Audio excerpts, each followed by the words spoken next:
right, we are live. Welcome to another Pokemon Rants, everybody. Today, we are with Danny the Man Phantom. This man needs no introduction, no explanation, as the name is self-explanatory. Grinding his way through mountains of bulk to a meteoric rise to be one of the top names in all of the Pokemon space. Whether it's giving away free packs to make sure his community members have some sweet hits on their birthday, or sharing some market and statistical data for the best interest of the hobby for the past, present, and future. Danny is probably one of the most positive forces in the Pokemon hobby, and for many, the glue that holds it together. So Danny, welcome to Pokemon Wonder. Thank you. Thank you for having me. That was way too nice. You don't need to say all those nice things. I really appreciate it, but thank you. You made me sound really, really good. So it's definitely not needed. It's well deserved, my friend. Well deserved. Well, first of all, I just want to say thanks for your time. Everybody's time is valuable, and we really do appreciate you spending up with us here today. So it means a lot, Danny. Thank you, man. Thank you. Thanks for having me. Second, congrats on the success. I know you hit 100,000 subscribers not that long ago. You've worked really, really hard on the business for many, many years. A lot of tough times. I'm sure you probably couldn't see what was to come, and you finally made it. And so big congrats on the success. I couldn't think of anybody more deserving, man. Thank you. Yeah, you're right. I mean, this was never part of the plan. Like, everything's adjusted so much. So it's, I never thought that I would be, talking to myself, for 15, 20 minutes, a few days a week. And it's still, like, even now, I've done my YouTube channel for almost 3 years now, and it's just been like it doesn't get, like, I'm not used to it. I'm still very awkward. I still have no idea what I'm doing. So been very lucky, very blessed. Yeah, I think the quote from Steve was, "You can't connect the dots looking forward. You can only connect them looking backwards." Right? Preach. Yep. Yeah. Good stuff, man. We'll jump in. I think one of the things, if I understand correctly, and you can always tell me where I'm wrong, but your love for Pokemon started with the TCG game itself many years ago, and that's really where you were in deep. And you've been out of that space for quite some time, at least in terms of playing, being a full-time player, traveling. Do you miss that, Danny? All the time, so much. Yeah. But it's tough as we grow older, as we evolve, in our own lives. We develop new responsibilities, new life decisions that we made. And to me, like, the most important decision that I ever made was I always wanted to be a good husband, a good father. And with that comes sacrifice, as you know. And as much as I would love to play the game from a competitive standpoint, that does take you away quite a bit. And unfortunately, at this time in both of my daughters' lives, they have absolutely no interest in Pokemon. My wife has never opened up a booster pack of Pokemon cards. She has no interest in Pokemon. So I never would have guessed. Yeah, it's just me. And because of that, like, I still am involved in the competitive TCG from managing a competitive team. I still get to go to a few events a year to vend. But that was my way of kind of sticking with the competitive side of things. So that way I could still be a little bit enamored in what goes on. And I'll still test every now and then, or hang out with a couple of friends and test and build decks and Theorymon and things like that. But it's not anywhere near where it used to be, just because life throws you responsibilities that are more important. And that's the path that I chose to take. And I have no regrets for it. I mean, I love what I chose to do. So, yeah. Agreed. But you do get to play, so it sounds like you at least get that a little bit in and scratch the itch a little bit, just enough. Exactly. Yeah, I still do get to be involved, and it's a lot better now than what it used to be with official Pokemon streams. Pokemon used to not come out to do streams for regional events. So there was actually a stream team, and for a while, when I owned a different company, we were actually in charge of streaming a few regional events a season, where we would go set up and we would stream the TCG and the VGC side of things. And that was very stressful, very intense, but that way we would at least be able to broadcast the event to people. But now with Pokemon doing the official stream for all the events, all the major events, I mean, I got to watch with Worlds happening in Japan. I got to watch all of that, because it happened overnight, when everybody else is sleeping. So uninterrupted, basically, at home. and I got to pay attention to all that. So it's nice to be able to have that part of things still, where I can still be close or feel close, even though I'm not actually shuffling the cards myself. I didn't realize they didn't do their own streams for a while, because I'm just recently into it. So I thought that was always the thing. Yeah, it was quite a while, and it was difficult too, because the production value that Pokemon brings is obviously top tier and way better than anything that we could bring. But I remember doing interviews for casters, and like one of the casters right now, Chip Ritchie, he would cast for us, Chip. And Sierra Dawn, who does the VGC side, she would cast for us, and it was crazy. Like, it was just you had to do what you had to do to help the game grow, and that was just so important to us. So that was a lot of fun. I didn't realize you did some of that. That's very cool. That's nice. You don't have to do that now. You can focus more and enjoy it. But yes, exactly. So tell me, I never got to actually see this anywhere, and perhaps I missed it, but did you ever win any championships, Danny? No, actually, the closest I ever got, and I didn't get to play nearly as much as I wanted to, but I went to a regional in Collinsville, and this was a year before the pandemic started. So I think it was 2018 actually. But the team was playing a deck, and I had no idea really how to play it. They gave me the list as I was driving down there in the morning, because me and my friend were driving down there at like 4 o'clock in the morning. So we were making the commute, and they sent over the list, and I was like, okay, this is going to be a little bit interesting. And I took the first round draw. So I was 0-1, and then lost the second match. So I was 0-1-1.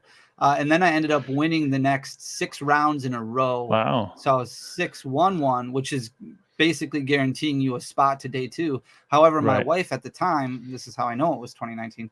My wife at the time was 8 months pregnant. So with your second one, right? Yeah, with my second one. So I had no intention of staying overnight or doing well in the tournament. So I called her and I was like, hey, I'm going to make day 2. So I'd have to stay overnight. And she was like, you do know I'm 8 months pregnant, right? And I'm like, yeah, this was a dumb phone call. You're absolutely right. I'm going to come home now. So I ended up dropping the tournament. That's funny. Just made the drive home. But yeah, that was the closest I had ever gotten to actually making it into day 2. So that's when you said, I was just kidding, sweetheart. I'm coming home now. Yep, exactly. Yeah, just tricked you. Just wanted to see. I mean, I figured maybe there was like a 1% chance of, oh, good for you. That's awesome. This is like a dream. I feel great back here. So no worries. You can stay. Baby's you not can coming stay. Tomorrow. Yeah, no. I can share a similar story, a short one, but I was traveling for my company at the time. Not my company, but the company I was working for. And I was in Brazil, and she was about 8 months pregnant. She was like, you better get home. And I was calling her, telling her that, hey, we got delays and like inventory coming in. It's going to be perhaps a couple of weeks. She's like, I don't have weeks. I said, okay. So I turned around and said, guys, I'm leaving. Good luck. Like, what? What do you mean? I can definitely understand. Yep. Definitely. One of the things I was always curious about, Danny, I know you had your name from an early age, this nickname, Danny Phantump, that is. But I was curious, did you actually have a Phantump deck, and that's why you got the nickname? Like, how did that get stuck? No, actually, it was. It's not a good story at all. But so for a long time, I mean, in the community, I was just Danny O. Like, that's just what people knew me as, and my old business kind of fell apart. Like, there was just a lot of personal stuff going on with my business partners at the time, and we were kicking the tires and not getting anywhere. We took on way more than we could handle, and the pandemic was kind of starting, and things it was a disaster. And I literally sat for days and even weeks contemplating life decisions and what I was going to do next. Like, do I just, at the time, I'm working a 9-to-5 job. I worked a 9-to-5 job for a very long time. And I was talking to my wife and just kind of agonizing over the decision. And we were going back and forth about, okay, well, do I just stop Pokemon altogether? Like, do I just, maybe I'll play, at a couple local leagues, once a month or whatever. Right. But for the most part, just be done with Pokemon. Or do I try and do this again? Because I was heartbroken at the time, knowing that the business side of things wasn't working out. And it was very, very tough. And I was like, or do I try and, re-identify myself, make decisions on my own, try and do my own thing? Because at the time there were 3 of us, 3 owners of a business. And it was, we're constantly going back and forth on what's the best for the business, but not necessarily what's best. We couldn't rely on one person to make a decision. It was a mutual decision amongst 3 people. So I couldn't really make decisions on my own. So I was this like, is well, with do I DDG, try? Yes. Right? Yeah. So I was like, well, do I try doing stuff on my own a little bit and see what I can do with a brand on that, you know, try my own ideas and things like that. And after 3 or 4 weeks of trying to figure out what to do, I decided, okay, well, let me try doing a few things, and I'll try going on Instagram and seeing if that does anything. And I was like, well, I need to change who I am. Like, I need to have an identity. And at the time, I just couldn't think of anything. And I was like, well, Danny Phantump is a really popular, like, Nickelodeon show that I loved growing up. And Phantump is one of my favorite, like, not my favorite Pokemon, but a Pokemon I really enjoy. So what if I just run that together? And I'm like, I can always change it. You know, like, if it doesn't work, it doesn't work. Like, I'll try it for a little while. And if I don't like it, I'll change it. But then, like, Instagram really took off, and I was like, well, I'm stuck with this now. And that's supposed to can't change it now. No, can't go back now. So I'll just be known as Danny Phantump, and that's fine. I mean, it's fine. I like the name. I like Phantump, so there's no issues there. But yeah, it was okay. I wasn't sure where it came from. To me moment. Yeah. Okay. Yeah, I think I heard you mention that in the previous podcast. It was a tough time, and I can imagine sitting in that space for 4 weeks, just trying to figure it out in that turmoil. You lose part of yourself, you know, like you don't know where to go, because I had put so much of myself in this business, and I love the community so much, and I just immersed myself in the community that it became who I was. And once you lose that identity, it's like, well, what now? What am I anymore? Like, am I just am I just an employee at a job? Like, I love being a dad, I love being a husband, I love working, but there's got to be more. You know, I want to help. So it was a very difficult stretch of, I don't know, a month or so, trying to figure out where to go next. I've seen and I had a few businesses myself not work out, and it is tough. It is tough to kind of make that transition and find the next path. So yeah, well, we're glad you're here. Me too. Yeah, yeah, I'm glad you're here. I caught your video today, so congrats on the collection. Thanks. A big one, and I've shared this a few times in the past few podcasts, but it's something I've been doing a lot of myself as well, and really enjoy buying collections out. There's something special about having that box. You kind of know some things are in there, but there's also a bunch of things you don't know. Going through it, the mystery, the cards, the quality, it's just something special. I really enjoy that. What do you like most about buying collections? Well, I'm always looking to add inventory to the storefront. So when it comes to our website and really regional events that we vend, like, it's good to always have singles inventory and things like that, because it does get bought through relatively quickly. So it's good to have stuff. But also, I really enjoy building master sets, and oftentimes I'll build a master set, and then I'll kind of put it on the shelf and I'll forget about it, or I'll come back to it and I'll be missing 1 or 2 cards. So it's always nice to go through and be able to find, you know, a missing piece here. And it's like filling out a puzzle. So that's something that I really enjoy doing, because otherwise I'm sitting on TCG Player and I'm scouring for, you know, specific cards, pulling binders off the shelves, being like, okay, well, I need this one, I need this one.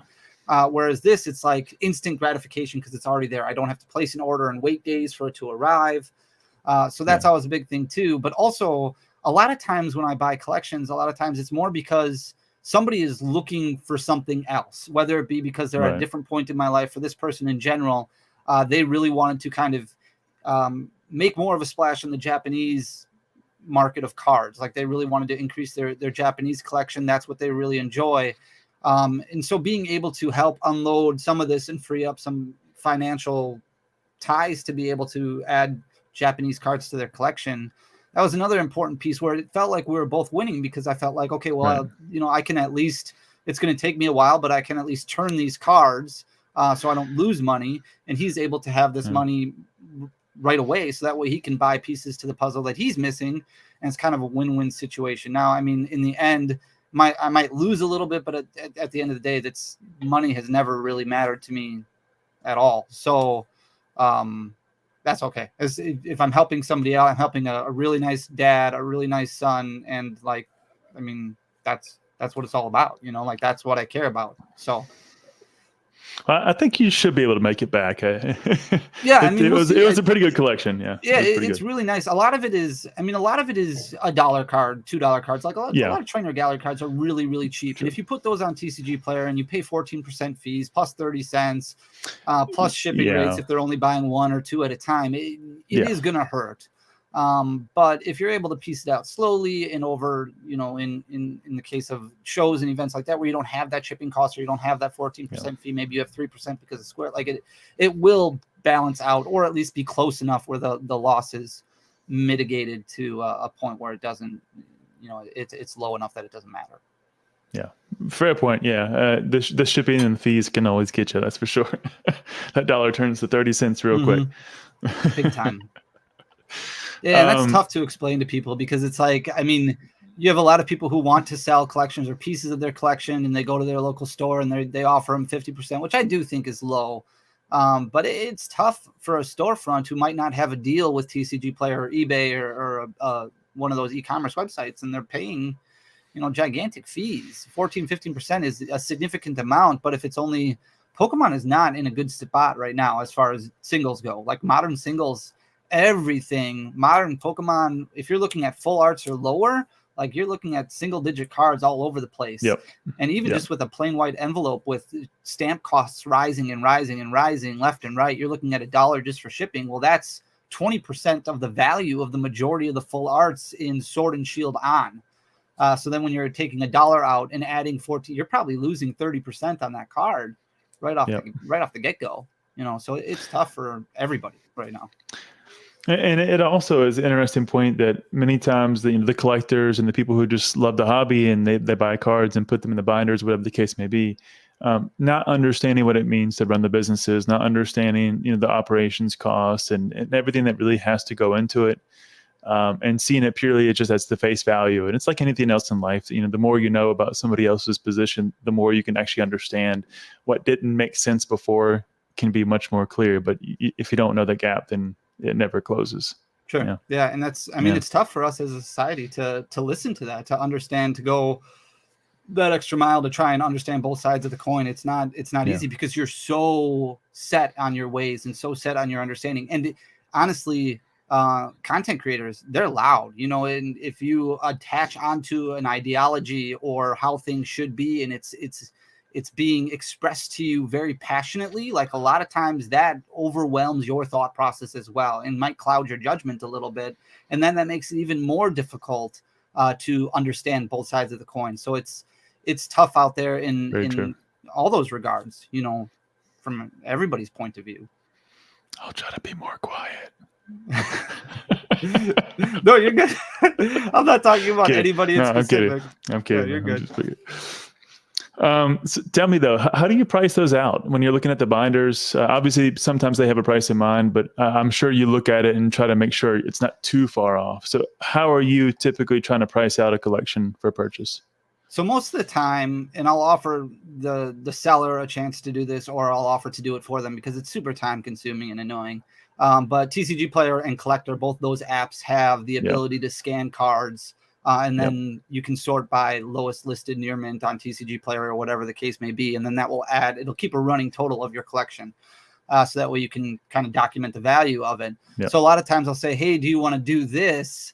So that way you can see how much your collection is worth. And then we can talk specifics after that, after you get to that point. Or I can do it for you and I can send you an Excel document with the entire list, percentages of what I'll pay per item, because every item is different. You have an alternate art right now, and alternate arts have crashed, so this isn't really a good example, but for a while alternate arts, I mean, they would sell quickly, so you can pay better on those. You can pay 80-85% on an alternate art because it's more pricey, so the fee is going to hurt, but there's more wiggle room there, and it sells quickly, so you can turn it right away. The whole name of the game in business is burn and turn. You want get inventory in, get inventory out. Like, that's the main goal.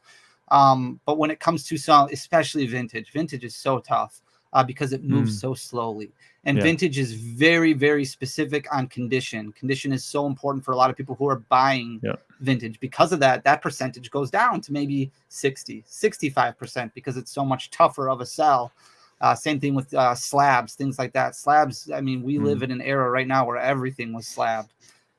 So slabs, unfortunately, they don't move well. So you price those much, much lower because you know you're going to be sitting on it for a long time, so a lot of it is more dependent on that. On average, I would say it's typically somewhere around 70 to 75% of what you'll see. So if you total up your collection, your goal, I guess, if you want to sell everything off at once, is going to be somewhere around that 70 to 75%. If you take it to an LGS, it's probably going to be less than that. But if you can find somebody online who will buy it, then you might get that 70, 75% because they can factor in those things when they're making the purchase. But it's obviously your best bet is going to be to sell everything individually. But that, takes a lot of time. You'll be sitting on cards for years. I don't know, Alex. I guess people still do buy some vintage. I'm selling a few. It does happen, from time to time. Yeah, I definitely agree, though. I've sold far more modern and probably more Sword and Shield or Sun and Moon modern than I have Scarlet and Violet, and then of course more vintage. So those have moved pretty well. X and Y has done pretty good. People still buying some of those full arts and things too.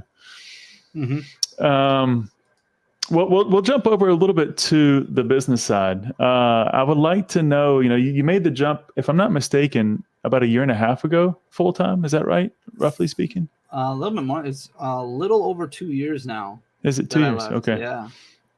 And that was, I know, a long kind of path and a long decision. You did double work for a long time, and you finally decided to make the jump. How has that been for you now, looking back 2 years now in retrospect?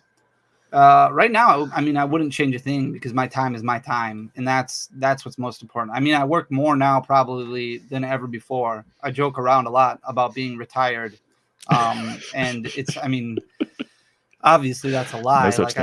I work an absolute ton, but I love it. I love doing what I do. And for a long time, I was working a full-time job, and it got to a point where, it was 6 months after I had gotten the business to a decent point where it was already providing a fair amount of orders every day, and I had established a decent following. It was like October where I started my YouTube journey, late September, early October of 2021 or 2020. And then moving into 2021, I left my job in June of 2021. So it was 6, 7, 8 months of, no sleep at all, working 60 hours a week at my full-time job, coming home, working nonstop, packing orders, uploading card scans, adjusting prices, inventory. And then my YouTube channel, I would put out videos at 11, 12 o'clock at night because that was the only time that I had to record. I'd go record a video for 15 minutes quick, edit it and post it right away. It would be complete garbage. I'd put that up and then go back, pack more orders, print off more labels, and then do the same thing over and over again. And then I did that for 6, 7 months. And then I was like, I can't do this anymore. I got to figure something out here. And it's the stability of a full-time job, the golden handcuffs that really shackle you down where, you've got benefits, you've got family is the most important thing. I want to make sure that my family is taken care of. If I leave this job and I'm paying health insurance and I'm paying my own benefits and things like that, what if something goes under? What if something doesn't work out? I have stability here, and I'm throwing that all away on hope and chances and things like that. But finally, after a while, we decided, okay, the juice might be worth the squeeze. Let's take the chance and see what it gets us. And even if I know, I understand how things work, right? I know that I'm going to enjoy this ride as long as I can. I'm going to enjoy doing what I'm doing as long as I can. It's provided me a couple years with my daughters, my wife, full-time, all the time. If we want to go to the zoo one day, we can go to the zoo one day. I pay for it at night, but we can go to the zoo, during the day and do things as a family. And that's what matters to me, having that time with them. I can always go back and get another job down the road, but I can't change that time that I have with them. So that's ultimately what made that decision so worthwhile, especially as my kids are at such a young age, because that's time that I'll never get back. So that's why that was so important to me to be able to try. And as long as they're taken care of and can put food on the table, that's what this is all about. That's what this has always been about. That's right. That's right, man. Much respect. Alex showing some love as well. Hard work pays off. Congrats. Truly living the dream, man. Thanks, dude. I really appreciate it. Did you let yourself get to where you matched your current salary? Was there certain metrics you were looking for before you made the jump? What was kind of the key thing that said, okay, now is the time? Yeah, the key thing was, so the salary matching was important, but it was really the benefits that mattered to me more. So I had to get to the point where I told my wife, I can't leave this job until YouTube provides me with enough income to take care of our benefits.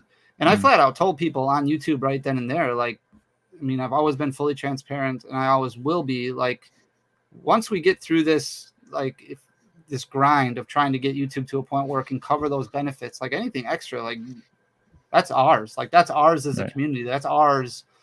Like people joke around about, oh, Fanny gives away a lot of stuff. Like I do give away. I don't need it. I don't need that stuff. Like I want the community to be able to have that stuff. And that's extra. That's all gravy. So it's like YouTube got to a point where it helped cover those benefits, and then everything extra. Perfect. Just give back to my friends, like these are my friends. So that's what's mattered to me. Yeah. I was watching you on a pack opening, and the poor guys weren't getting nothing. He said, all right, let's get some more packs. four more packs. Sometimes. Yeah, and the modern pack breaks are fine for that, because it's like, well, I mean, wholesale price on packs, you're looking at, below $2.50. So if it's, there's times where it's like, I got to open 20 packs of Evolving Skies to get 4 hits, then that's what I got to do. 30 packs of Evolving Skies to get 4 hits. Like, that's what I got to do. But I hate. When I used to go to the store as a younger lad, and I would buy, I'd get an allowance. I'd go to the store, go to Target, and I'd buy 3 packs of Pokemon cards, because that's all I could afford. And I'd get nothing. Like, that was the worst feeling. Like I just threw away $12. Like that's all that I had, and now it's gone, and I got nothing. I hated that feeling. So I don't want, like, when people do live breaks with me, I don't want them to have that feeling. I would rather, even if it's just a bulk V, like I just want something. So that's what I usually have to break out my trade binder for the kids and say, okay, guys, pick out something since you didn't get nothing in your packs today. Yeah. Some more love coming to you, Danny. Love the content. Happy the business is going well. Yeah. Thank you. Good stuff. I really appreciate that. I was curious, Dan. I don't know if I've ever heard you say it. Perhaps you have, but what did you do for a living before Pokemon? What was your day job? So I was in business management. Okay. I did that for a long time. I managed movie theaters. And then I did a bit of marketing with I was at a movie theater for a while, and then marketing with a satellite dish provider. So working on their back end, and I worked on lead generation, things like that. Okay. CRM systems, stuff like that. Yeah. And then I moved into business development management, and that's kind of where the ball rolled after that. And it was it was a job. It was fun. Like, it was fun to work. I like working. I like making a difference, but I didn't get the same feel for it that I do with this. Like, I've always been a huge sports nut, and the statistics side of sports is always something that's enthused me. So I used to look at the backs of baseball cards, especially for like my favorite Milwaukee Brewer players, things like that. And I would just study the statistics and everything. So studying the market for Pokemon seemed a little bit easier. It just like combining everything together, all these things that I really enjoyed and loved. And that's why it just has never felt like work. It's just always felt like fun. That's when you did it right. When work feels good, feels like fun, then you did it right. Exactly. Yeah. Looking at this from a pure observational standpoint, because I don't have it myself, but I've kind of been watching this unfold and looking at this more also historically and seeing what it used to be like. I've even heard you speak about it a little bit in some of your older videos. But it seems as if distribution has somewhat turned into a crippling situation at times. With some of the rising prices, big box retailers seems to be more and more into the game than they used to be, at least. When I look at that from a mathematical standpoint, it looks pretty tough. How do you navigate the distribution these days and try to work that in a successful manner, both for you and obviously keeping that relationship? Well, a lot of it has to do with like I've been very lucky that I've been able to do this for a long time. So I was able to kind of come up with some strategies and ideas prior to the pandemic that definitely helped. The margins have never been good in Pokemon, and anybody will tell you that. Anybody who's owned a business, sealed margins have never been great until the pandemic. Then things went obviously really, really well. Storefronts were popping up all over the place. It was impossible to get a relationship with a distribution channel unless you were brick and mortar, and really only if you knew somebody as a brick and mortar, because even brick and mortars were being turned down left and right.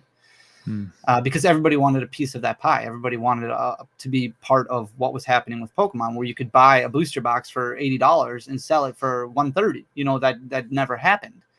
You would buy a booster box for $80 and you'd sell it for $87, $89. Right. You'd lose money on it.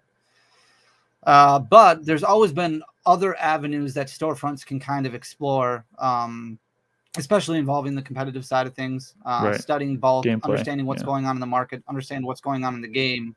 Right. And it's always been a game about pennies more so than a game about dollars.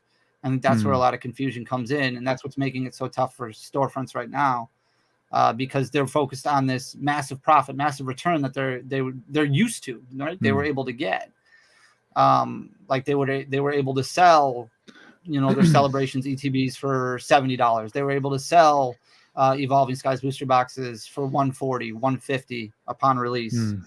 And nowadays you have to take losses on booster boxes just to move that product.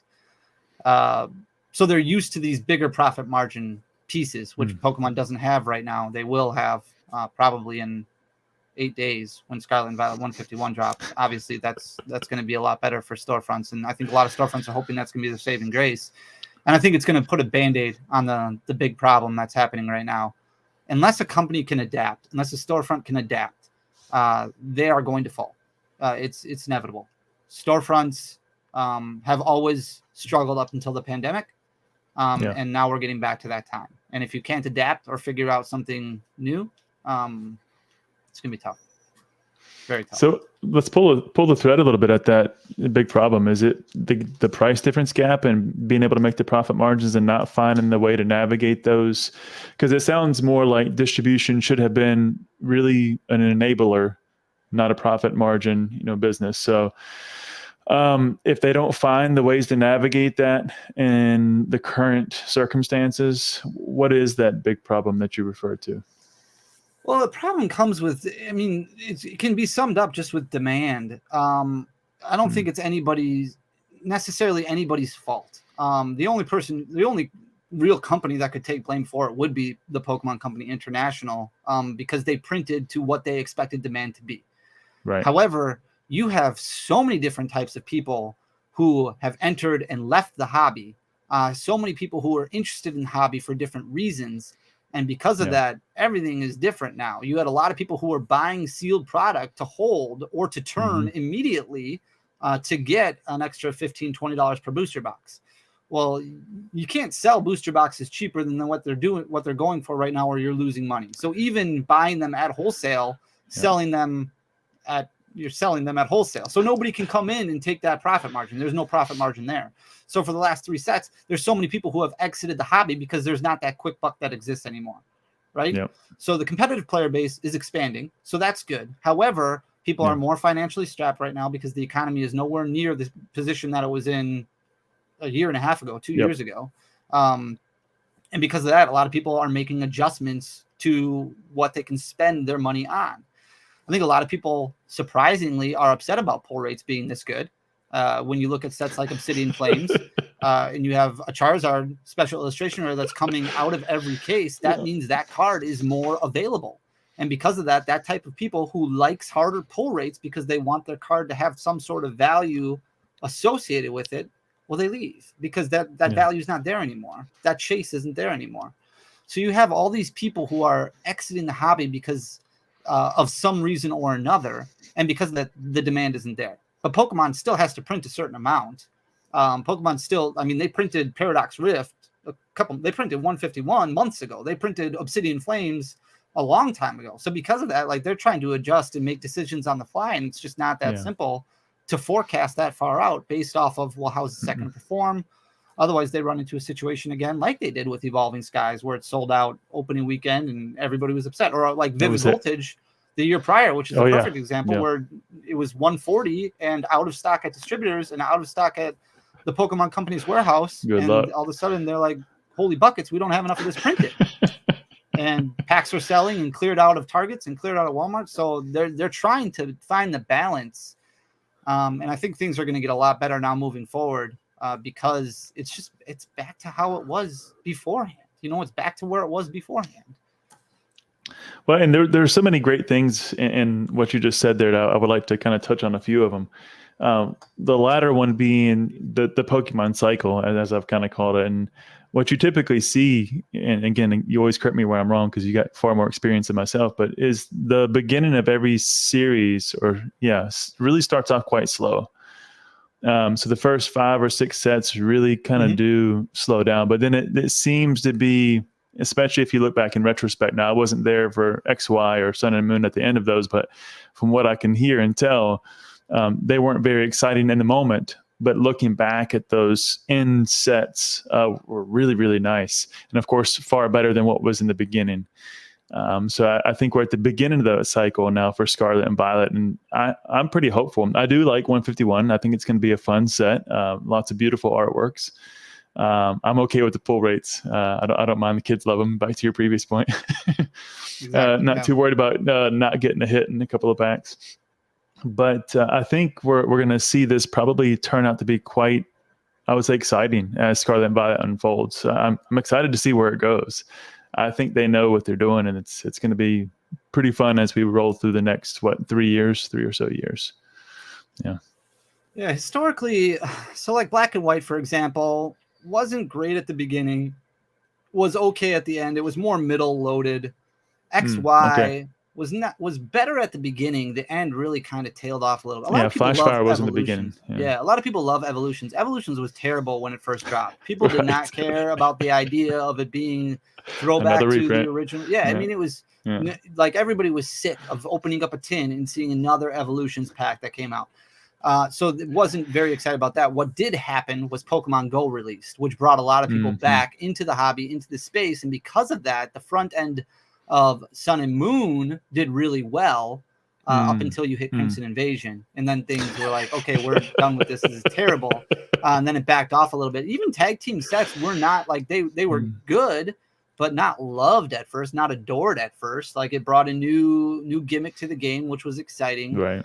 Sword and Shield, the first couple sets, not great. Then things got, but it's really about Pokemon inserting a mechanic or inserting some sort of gimmick halfway through a gen that brings people back. And that could be Paradox Rift. We'll see what happens with the introduction of A-Specs and Paradox cards and all this stuff. That could bring some people back, and they could grow from that. But if Pokemon doesn't do something big, like people talk about, well, let's do alternate art shinings. If they don't do something like that to grab attention and bring them back, like you could lose people for a while. It could happen. Yep. You'll see another, couple of years go by and until the next big one comes in. Yeah. Very much so. You also brought up a very interesting point, which we touched on it already a few times, but the idea that pull rates being in a sweet spot. And of course, that combination of, as you said, whether it's the new artworks, it's the shinies, it's the combination of any in the mix, but also the pull rates. And it seems to be this mix between the people that are holding, collecting, investing, playing, whatever the spectrum is. Everybody wants something slightly sided, obviously, to their favor, but to ride that wave from Pokemon's perspective is somewhere in the middle. It's got to be a little hard to find, not too hard. You got to throw in like a Moonbryon type of a set somewhere in there and have this really great chase that it's hard to get, but then you also have some others that are just fun and maybe less valuable on the market, at least initially. But it's always that sweet spot. It's always interesting to watch people's perspectives on where they sit and what they would prefer.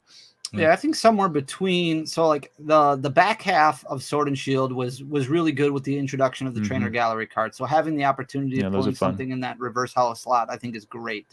The Paldea Evolved has really good pull rates, but also is a large set, especially in terms of ultra rare. So it's going to take a while to master that set. Obsidian Flames is just such a small set. Like it's big in size, but small when it comes to ultra. You only have six secret rares. You're pulling 2 secret rares per box, and you've only got 6 special illustration rares. So you're pulling those in a case. So there needs to be a balance somewhere between what they're doing now and what they did at the back half of Sword and Shield, because it needs to be something that's going to work for everybody. So like now it's so much cheaper just to buy singles. However, you have good pull rates. That means that booster boxes have an opportunity to at least sell right around, maybe a little bit better than wholesale. If you have a good set like Paldea Evolved, it could go up a little bit. You might be able to sell booster boxes in the future for 110, 115. But if you go back to pull rates like what we saw in the XY era, in the Sun Moon era, where you were getting I always joke around, like Rudy from Alpha Investments talks about the amount of Roaring Skies boxes that he had. Well, you're only pulling 5 hits out of your booster box. Nobody's buying booster boxes. Yeah, nobody's buying booster boxes. Shaman had rotated, so the value of that tanked. And then you're only getting 5 hits. So where's, like, you can just buy singles. You could buy pretty much every single ultra in the set for the cost of a booster box. Why would you go out and buy a booster box? Which there's got to be that sweet spot, because if you have bad pull rates, well, then nobody's going to buy boxes. If you have good pull rates, the boxes get a little bit easier to sell, but the values of the singles die. So it's a double-edged sword. There does have to be that sweet spot somewhere where it can be at least mediocre for both parties involved. I would totally agree. And I really did like a lot of the artworks that came in Scarlet and Violet. I think we're going to look back on that. We're really going to like it. Even these beginning sets. I mean, they're nice. I'm not too big on the what do you call it? The Terra hats? Yeah, the Terra hats. So I could leave that one. But other than that, it's great artworks. And some of the illustration rares are so good. I was about to say, like that Cleffa. Slowpoke, the Drowsy, the Cleffa is great. Like there's so many good illustration rares. And I think that's going to be something that's really loved in the future. And you can see that based off of price points just from like Paldea Evolved, because it is a bigger set. A lot of people talk about the trainer gallery cards from the back half of Sword and Shield, and I love those cards, but I think the illustration rares are really, really next level. That's where it's at. Yeah, I agree. One other topic you mentioned, and it was actually a point that I had anyways, was looking a little bit at the market. You know, things weren't too great right now, economically speaking, or at least not as popping as it was, as you said, about a year ago. How much do you take that into consideration in your business? Are you really holding back on what you purchase? You cut back inventory? How do you really take this into account when you're trying to make sure that your business stays afloat?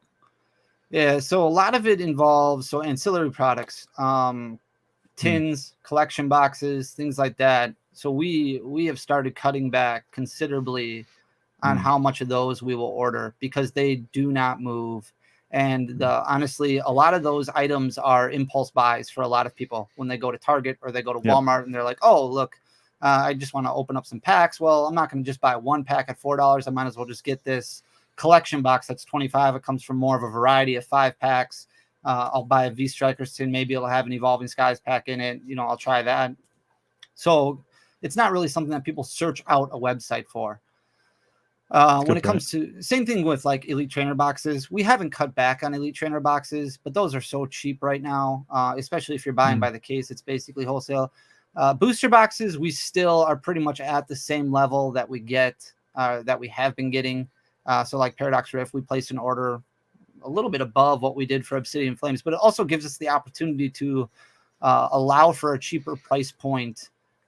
We just have to sell more units then, because you got to try and make up that profit margin that you're going to lose out on. Somewhere. Like you can't sell a booster box for 120 anymore. Well, let's buy more of them and sell them at 105, you know, and then we'll see how that goes. Quantity game. Yeah, and it's not a fun game because you're increasing your workload.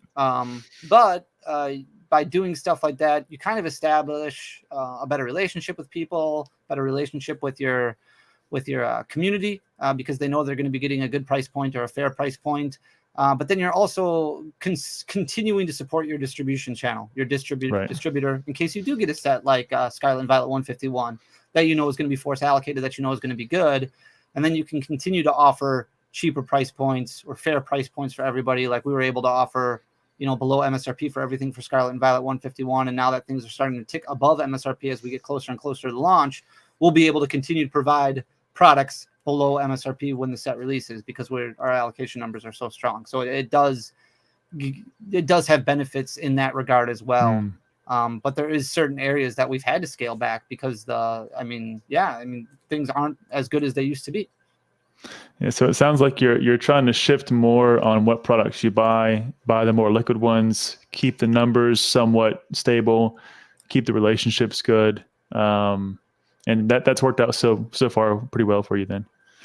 Yeah, it hasn't. It hasn't gone on long enough to really know how things will work out.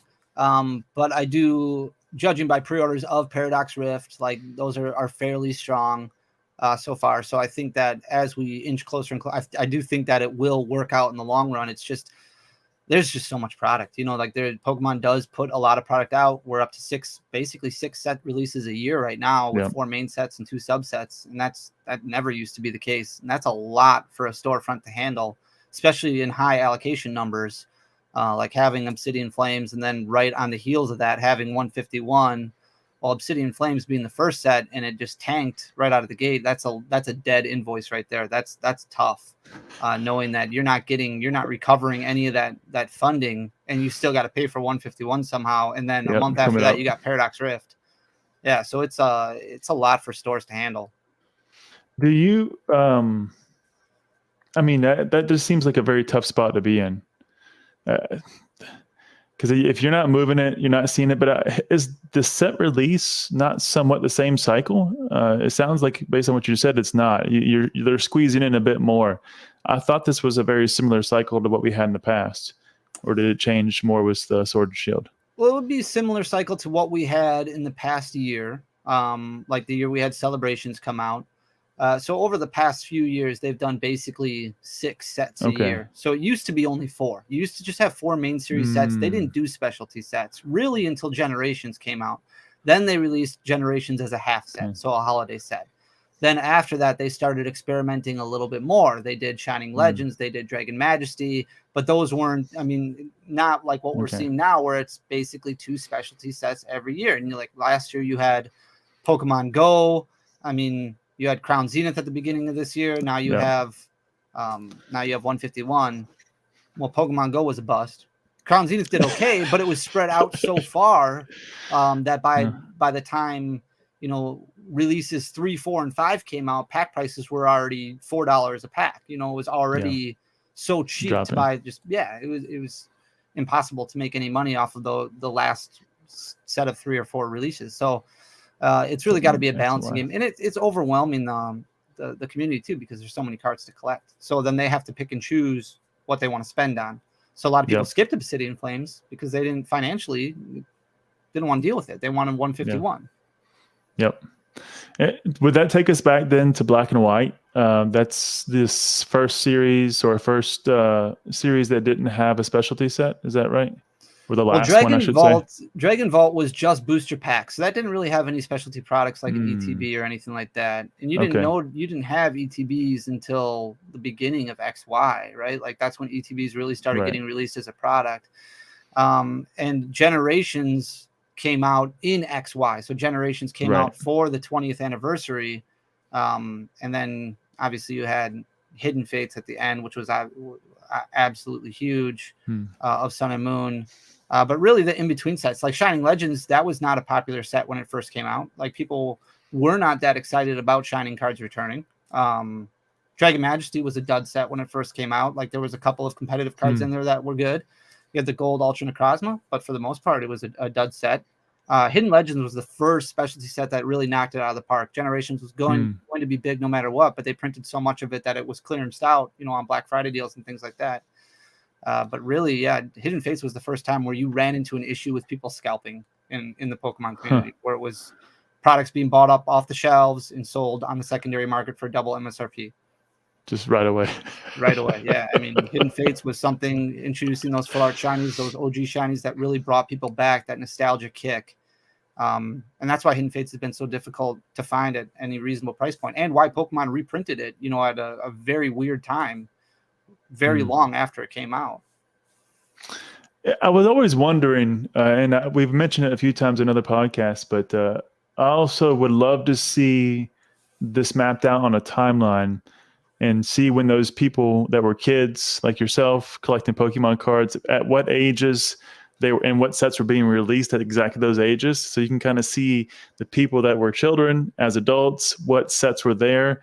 And then of course you could also start to see that over time. And then now for our kids to the beginning of the next ones. And it'd be interesting to kind of see that cycle.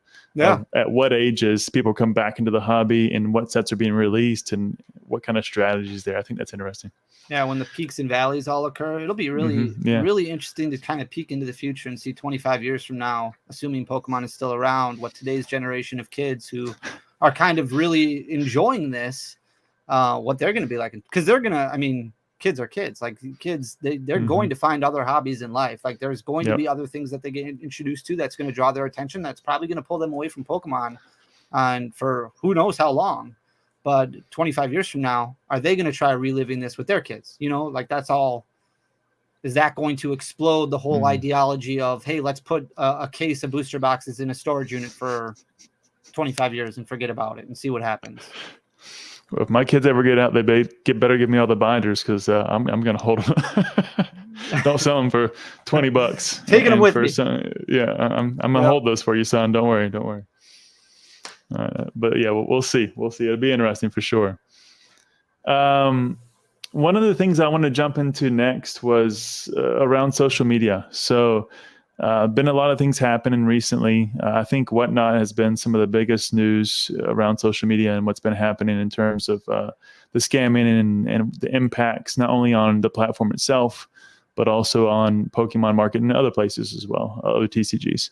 What's been your observations and takes on what's happened with Whatnot and perhaps the impact on the Pokemon hobby as a whole? I haven't had too many conversations with Whatnot. I remember them reaching out when Whatnot kind of started. And things never really felt right. Like nothing ever really felt right. And I think that's kind of the big thing. Like once the problem is that as a society, we are very, very driven by dollar signs. And even if like that's tough. So a company is going to be driven by dollar signs, and I can respect that and I can understand that. But at the same time, it's what you're willing to do and sacrifice to make those dollar signs. That's that gray line. You know, you don't want to cross that line. And when you do that, there's really no coming back from it. Like it's very, very tough. And the community, the Pokemon community is, they're tough. Like they can be very, very tough to win back. And allowing stuff like this. Now, I mean, I did watch a little bit about what all happened with Blake's Breaks, and it's obviously just a complete disaster how anything like that could get through, and you know, a head can be turned. Like there's so much information there that's undoubtedly not out there yet. But that's I don't know how you come back from that. I really don't. I don't know how you can come back from that. And I'll add to that just with the phrase I typically use in my other side of the professional life. It's when companies put profits before people, it usually is going to be short-lived. And once you add to that a loss of trust, it is very, very hard to rebuild that, whether it's a personal relationship or even sometimes worse in business. But when you have an entire hobby that saw what kind of unfolded there and not really taking, again, the people first. Now they did take some actions, which I was happy to see. At least they just didn't do anything. I mean, obviously they did something, and that's positive, but it's still quite convoluted, I would say. And I would agree with you. It's going to be tough for them to now try to get IPO and move out of this. Yeah, and it's just such, I mean, the community has every right to almost be unforgiving because for so many years, there's always something, you know, something that comes up, something that happens. And it's just time and time and time again. And it's just, we have been programmed as fans of the community to almost expect something bad to happen to somebody that we're watching or some, like, it's just, it happens all the time. Too like much. You're waiting Too for much. the other shoe to drop. So it's just, it's not unexpected that it did. And when you're part of the community, it's like, well, okay, saw that coming. Like saw that coming with, you know, everybody. It's gonna like, it's just very, very frustrating. And I hate that we as a community have come to that point, but it's warranted. And that's a problem. It's a huge problem. And I think, I'm not sure if it was, I think it was maybe PK that mentioned it, but there was an interesting correlation on the impact to the hobby as well on the demand. And going back to your points on Pokemon's demand and printing, and if we're dropping now a lot of these streamers off of Whatnot and potentially other places that no longer are going to be ripping packs, that demand's potentially going to drop quite drastically. And that's going to be interesting to see over the next year or so how this is going to unfold. And back to your comments, and I hope you know things that we don't, but I hope Pokemon does adjust those numbers and they do make the proper adjustments so we don't get flooded too much with what's coming with 151 Paradox Rift. Yeah, we'll have to see. I mean, that was thousands of packs, you know, that thousands of packs that are being torn through weekly, you know, like that's a lot of product that's just not circulating, then not being open, not being sold. And I've heard, and I don't know of anybody, but I've heard people had entire businesses just selling straight to Whatnot seller or Whatnot rippers. It's like, I can imagine, I mean, having that many going through, but now that just dropping off almost overnight. And of course the rules changing and putting some of the non-gambling aspects into play, it could definitely change the game. Yeah. We'll see. Time will always tell, right? Yes, very true. I would like to talk a little bit about, you know, sponsorships being a double-edged sword, and keeping it somewhat generic, but there's a good and a bad to those, and sometimes it's hard to navigate. So as you've obviously grown in popularity, I'm sure that's come up quite a bit, and you've had things come on and off your table quite a lot. How do you really navigate what to join, what not to join, what to partake in? What's been your approach on sponsorships? So for the most part, unfortunately, like I don't know, like it's very difficult because I'm very my morals are very important to me, and I'm very, very careful with my brand and what matters to me. And if your interests don't align with my interests, then it's probably going to be a no, unfortunately. And because of that, like there have been a lot of no's, and a lot of it has to do with people that I respect and what they think. So like Pat Flynn, for example, Deep Pocket Monster, like I will do anything with Pat. If Pat tells me this is good, let's do it, I'll do it. Like I don't need to ask questions. I don't need to know anything else, but I trust Pat so much that I will follow Pat anywhere. But when it comes to what you were talking about before with companies putting profits over people, and what I was talking about before with it's hard as a community to not expect that, that's kind of the position that I'm in when it comes to sponsorships. Like I will work with a company to give stuff away for free. I'm all about that. If we can put free product out there, let's do it. Let's give people the opportunity to get free product. I think that's important.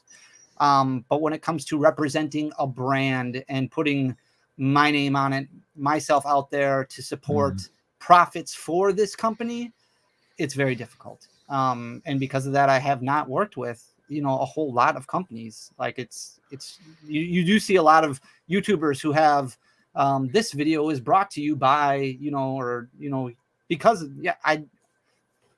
it's just, I get it. Yeah, I get it. It's just hard to navigate. I can imagine being in your shoes and the offers flowing in and back to having those sound values and morals kind of holding you firm to make sure you can make the right decisions when the time comes. Yeah. It's important. Just, I mean, honestly, like I'm very lucky with how far I've made it. I don't know how. I will never understand how I made it to 100,000 subscribers. Like I joke around about it, but it's very true. Because like I don't do fancy edits. I don't know how to do any of that stuff. I'm not smart when it comes to those things. I'm very lucky, and like everything that's happening right now, the way that I see it is just this is all just a bonus. I don't like if we want to give stuff away, let's give stuff away. But as far as like yeah, there's better people that you can talk to sponsor. There's better people out there. Well, you're already at 110, man. You surpassed the 100,000 real quick. I did get lucky there, yes. I didn't mean to skip your comment there, Pokemart. Yeah, I would agree. If they don't get this sorted out quickly, I would also agree that the platform, even though you have good people on the platform, and I'm sure there's probably far more trustworthy people than not, but it only takes a few bad apples. So, well, and hopefully that's what's going to get highlighted, right? Like that's the stuff you're going to see. Of course. Yeah. Yeah. It's, what was it? I was talking to somebody at work one day, and I had just reached out to them to tell them a good job on something. And they were like, "Oh, did you need something else?" I said, "No, I was just going to say good job." And they're like, "Oh, I don't ever get a phone call like that." It's like, yeah, it's sometimes you need to tell somebody just thanks. And I appreciate you doing that. And there's nothing bad. There's nothing negative. There's nothing to fix. Good job. And so, yeah, make sure you tell somebody good job, right? Exactly. Yeah. Looking now maybe a little bit more into your business and speaking a bit to the growth, we'll dive in a little bit. And of course, always feel free to navigate this to whatever you're comfortable. But your business is growing quite well. Obviously, you're running this now for more than 2 years, and it seems to be quite successful. How much product are you able to move through in a given month in terms of just overall TCG product in Pokemon? Are you moving through hundreds of booster boxes, thousands? What does that really look like now from where you started? I think it really depends. Like for a long time, you couldn't get booster boxes, so they were impossible to sell because you didn't have stock of them. So you'd have a set release.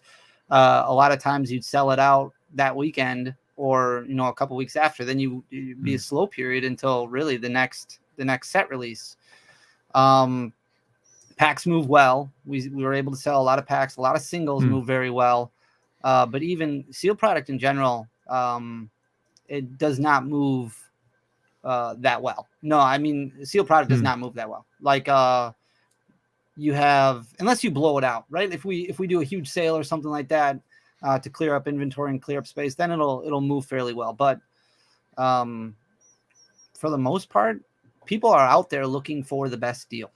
And unfortunately, a lot of times I can't give them the best deal that's out there because I like to stay true to margins, and time is very important to me. So selling booster boxes at a loss, while I understand the concept of it, it's very tough for me to do because my time to me is not worth negative dollars. So it's difficult to blow out a bunch of booster boxes. Now we have stuff that's reasonably priced. We'll have booster boxes like Obsidian Flames, for example, under $100, or cases for $570 or whatever they're at. But I can't match $540. I just can't. I can't do that. So because of that, things move slowly. And that's okay for now. It might not be the case in the future. But like I said before, because of that, you have to adapt and you have to figure out different things that you can do. And that's kind of where we're at right now is playing the adapting game, and spending goes down a little bit. You focus more on buying collections or buying, other things that are moving well. That's really all we can do. Yeah, I would agree. And I've seen some of that also where if you're able to do it, obviously it sits on capital for a while, but if you give some time, let 3-6 so months pass, then you might be able to then move that at the prices that are keeping the margin solid. Just depends if you can hold the inventory and hold the capital. It's all about the numbers there. Mm-hmm. Thanks, FOMO. I'll give that one to you, Danny. He's clearly not talking to me. He is. Good job, man. Good job. You've also focused primarily, and again, correct me if I'm wrong here, Danny, but you focus primarily on singles and sealed. And sealed seems to be really broken up for a lot of your pack breaks. Are you doing it elsewhere? Are you really pushing even graded cards? Where are you focused the most in the business in terms of types of product that you're selling? Well, the last few months has been like Fanny Pack City. Like that's been like we're gonna get to that one. Yeah, the Fanny Pack mystery packs has been quite the undertaking. But that's a lot of loose packs, so a lot of broken down collection boxes, a lot of things that I bought a long time ago that I'm able, that I purposely held for these days, where I could give people the opportunity at getting something a little bit older without having to break the bank. So that's been taking up a lot of my time. And then other than that, it's been singles, it's just been pricing singles, trying to update the website with singles and things like that. that's been kind of the focus, but also talking and working with the community to see, okay, well, what products are we interested in? What products do we want? That maybe I order a little bit more heavily. Like 151 is going to take up a lot of time for packing pre-orders and things like that. So that'll keep me busy over the next week and a half. Yeah, I think you were just posting in the Discord and it sold out like 4 minutes. That. Yeah, 4 minutes. 450 packs. They're like, gone. Oh no, I missed it. Yeah, I was very surprised because usually we'll do an all pack break for a new set a few days before release, and it usually takes a little while for it to sell out because there's not as many options. But this one, I think people are really excited quick. For 151. Yeah, it went really quick. I know we are in this house. We're super excited for it. I missed out on the Pokemon Center pre-orders, unfortunately. So me too. Yeah, I'll have to wait. I'll have to get some regular ones, or hopefully they'll do a small reprint. Has your business grown beyond yourself? Because I think you still have a co-founder, right? So a friend of yours, I think Justin. Good name, by the way. So yeah. Go ahead. I'm sorry. Yeah, so he handles all the bulk. So he has to deal with all the bulk right now. So our bulk program where, like Obsidian Flames. Yeah. So he's got to go through. I do not envy him. He's got to sort through all the bulk that comes in. He focuses on the TCG player side of things, ships out those orders. So he's doing like the nitty gritty work, the stuff that's really, really grindy. Well, so you've done it for many, many years, so you know it too well. It can be, and I'll still take like some bulk here and there, but he has to deal with the majority of it. Did you have any additional employees at this point, or is it just the two of you? No, just the two of us. Yeah, we've been able to handle it. It's gotten to the point where it's very overwhelming right now, but that's a decision that we need to make. As far as what we want to do next. Either we cut back or we expand. And that's exactly, I think, a perfect segue, because as you mentioned, the fanny packs, I watch what you do. I watch the popularity of it. And I'm thinking, man, I'm sure he's got to have a team of people helping him. But wow, you do all that yourself. Yeah. So walk us through, because, obviously creating a product like that is no small decision, but it's no small task either. You're going to try to you're going to want to try to do this very fairly. Make sure you give a good product. Make sure, you get the randomization and good packs, good, quality in terms of the different varieties that you have. What goes into building such a product, and what was some of the efforts behind it, or some of the troubles you've had along the way?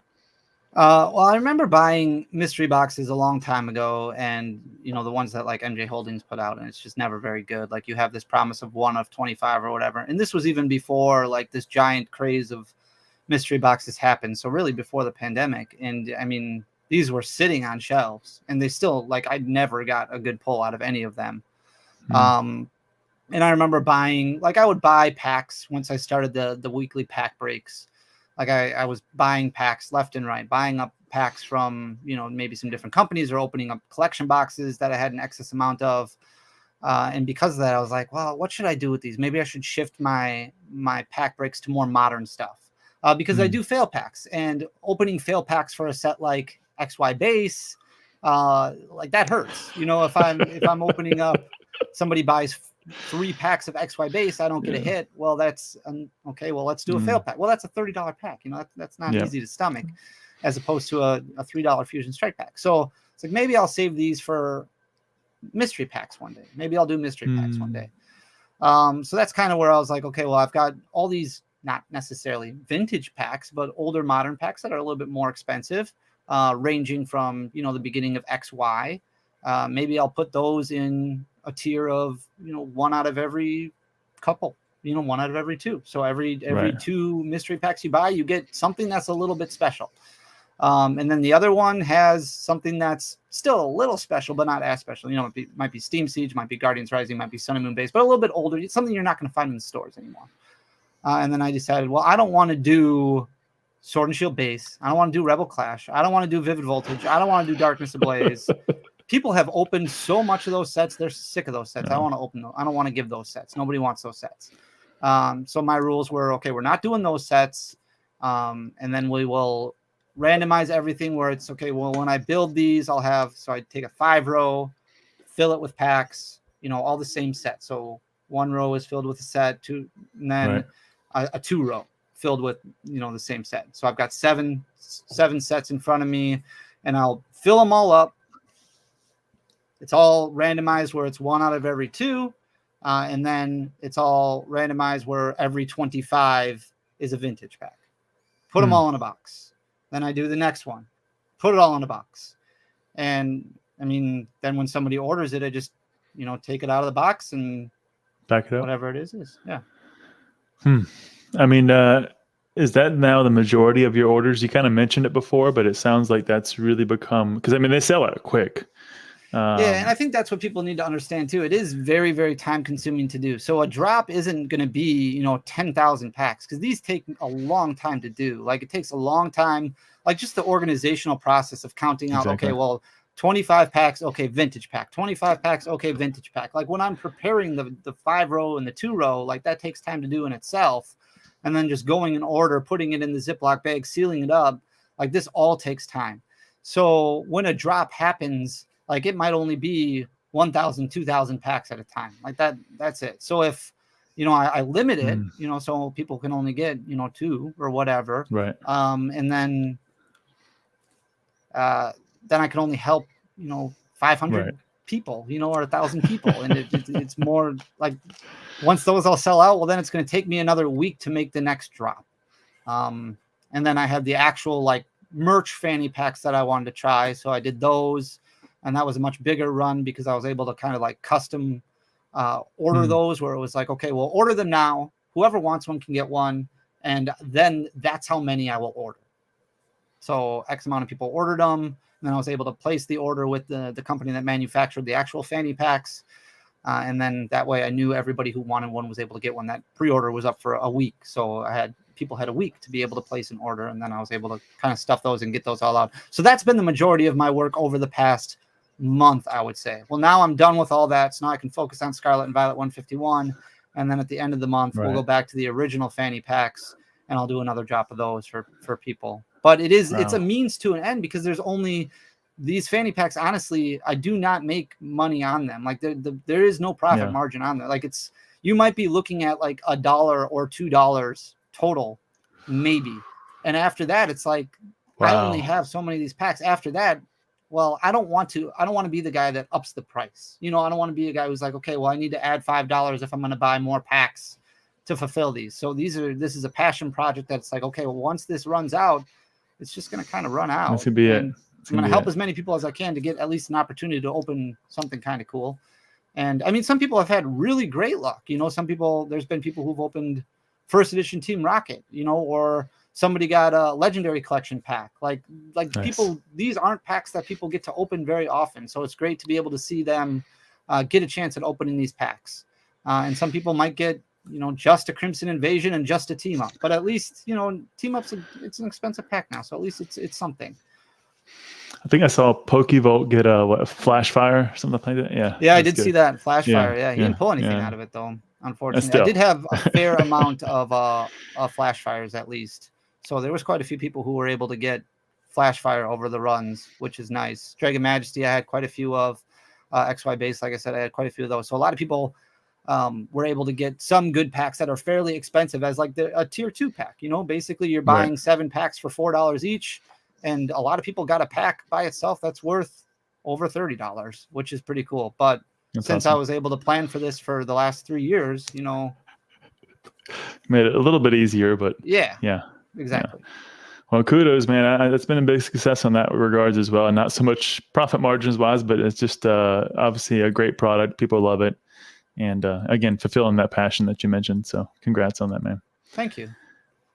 Pokemart, Danny, everyone did not start doing it into the bags until PokeRev did. The channel started marketing mystery bags. Yeah, it really blew up, in the past couple, 5 years or so. It's been a lot bigger topic for. Sounds like he also had a wedding, so I didn't know that. Congratulations on the wedding there, Pokemart. Congratulations, dude. Yeah, man. Very exciting. Big step. And then I think he made one more here. deserve some credit for bringing the mystery bags to YouTube now, and all YouTube content creators brand new. Yeah. Yeah, Pokerev is a great guy. Like Nick is fantastic, and a lot of I mean, he's kind of like a leader of everything as far as the community goes. I mean, he's done so many things right, and he's battled for so long as well. You know, getting to the point where he is now, really getting to the point where he kind of the light switch kind of just turned on. But Pokerev, in my conversations with him, like he's just genuine, nice. Everything about him is great. You can just see it through the camera. For me, I have never spoken to him directly. You can see it through the camera. It's just so sincere. Truly loves what he's doing. Loves to be with the community, but also loves to make sure that he's doing it fairly and honestly, and just a lot of respect for that kind of person. Very much Likewise, so. Yeah. Well, over 25 years. Oh, hey, happy anniversary. Sorry, I thought that was the actual wedding. So yeah, anniversary, even better. 25 years, perfect. We had one there. It's cool to see Danny just chilling, not looking like he took a nos drink before the video. I wish. a little too late for those. A little too late. We'll probably switch over. Yeah. No, I had green tea. That's good enough for me. That's just get me through a couple more hours. Go back to the business for just a minute. I also noticed that I didn't see too much of a presence on places like eBay, maybe Troll and Toad. Are you in those other spaces, or are you just focused primarily on the website and TCG Player? Just TCG Player and the website. And TCG Player is really only like competitive singles, stuff that'll move a little bit easier. So really, like we have a lot of items on TCG Player, but a lot of it is bulkier items, things that get pulled out of bulk. Like double colorless energy or double turbo energy or what battle VIP pass, stuff like that. Things that that move fairly quickly for competitive staples. But other than that, it's just singles. We don't do eBay. Never been involved in the Evo program with Troll and Toad. Okay. Yeah. Interesting. Yeah, I know it's a challenge on some of those, especially the differences in managing the inventory, and that's why I mentioned a few times. I've really enjoyed using the Binder POS platform. It's really helped to manage those massive amounts of inventory, kind of track the prices. It updates it on TCG Player. It updates it on eBay. It's been a huge help to manage anything in mass, and it's well worth what is it, $100 or something like that? $100 a month. It's well worth it. When you got that many singles and you got that many pieces of movement, because to manage the prices manually, just not possible. Yeah, it's a lot. It's not possible. Yeah. One of the things I've always wondered, especially as you reach this point in your career in Pokemon, that is, at some point the name changes the game for you. So you've really built your brand, you've built your name. And if you were to think of opening a brick and mortar store, it wouldn't be just like anybody's normal LGS brick and mortar store. It would be the Danny Phantump, brick and mortar store. And I say that with true excitement, because if somebody drives by and be, oh my God, there's Danny's store, I'm gonna stop by. Or they would actually seek it out as they travel. So have you thought about taking that next step? Have you thought about moving to brick and mortar? It's been thought about before. And it used to be thought about a lot more as something that I wanted to do. But after weighing the pros and cons of it, and any store owner can probably tell you this, it just didn't seem like it was the right fit for me, for what I'm trying to accomplish. As fun as it is to be involved in a league, it takes me away from what my main goal is, and that's my family. And storefronts, LGS storefronts, a lot of times, you can hire employees to work night shifts. You can hire employees to work in the evening, but that's when your customer base is going to be there. Yeah. And I don't know if realistically I could pull away from the business enough in a brick and mortar setting to be fully present with my family at that time. So for me, ultimately, I was like, okay, well, as much as I would love doing a brick and mortar facility, I just can't. I've worked Friday and Saturday nights before. I don't want to do it again. I don't want to do it I don't want to miss that time with my family. Whether it's just my immediate family or my extended family or however we choose to spend that night, that evening.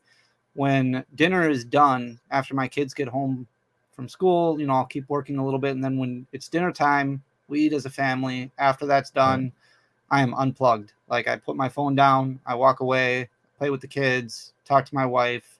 I do not pick that phone back up until after they go to bed. I don't like, that is family time. And if I have a store, I'm not able to do that. Yeah. Yeah, it definitely is a huge step. We had Rob from RNG-Gamez here on the podcast, and he's jumped all in. But him and his wife agreed that they're not going to have kids, and that's something they just don't want to do. And it's allowed him to have that kind of all-in mentality and just go, full out. And I think we made the comment in the podcast that it would be difficult, or maybe even impossible, if you had a family. Sure, yeah, and I think that, like, in his case, like having your wife with you and having a support partner and things like that, like, I think that's great. Then you can kind of do it together. Yeah. And maybe things will change down the road. Maybe 5 years from now, my kids will love Pokemon and want to play Pokemon all the time, and they'd want an LGS to be at all the time, and then we can tackle that bridge when we get to it. But as of right now, I'm a guy who plays Barbies. I play Barbies at night. So no Bruce City, no walk-in shop for Danny. Not yet. Nope. Not yet. Check in 5 years. Check in 5 years. We'll see where he's at. Yep. So one of the things, and we've kind of touched on a lot of them, really, and I think they've been embedded, in the words you don't say. But what has really made your business successful this time, where maybe it didn't work so much last time? And maybe it doesn't have to be comparison to the previous one. Maybe it's just a retrospective of the success of the current one. If that makes more sense, it's up to you. I mean, luck. And I say luck, like, everybody needs a little bit of luck. Hard work is obviously going to trump everything, but without a little bit of luck, hard work doesn't really mean anything. Like, people work hard. Everybody works hard. I do work a lot of hours. I spend a lot of time working.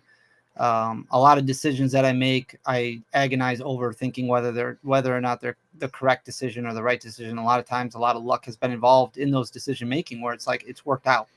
It's calculated risks, but it's all risks. It's all like this. I think I will get lucky doing this. I think this will work out.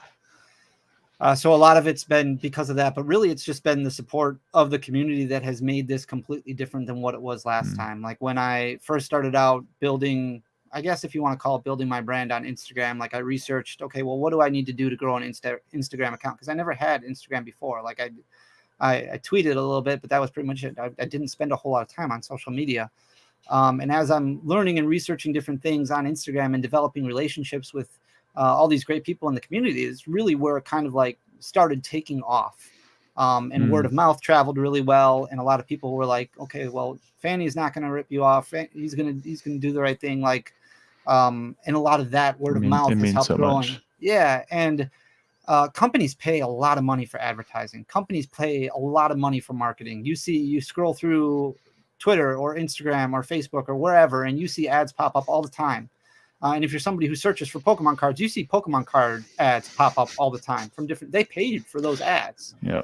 I haven't had to pay for those ads. I've been lucky enough that I've grown to a point because of like how wonderful the community has been to me, where I haven't had to worry about sticking money in areas that a lot of other businesses do have to. And because of that, overhead comes down a lot, which allows me to keep lower pricing.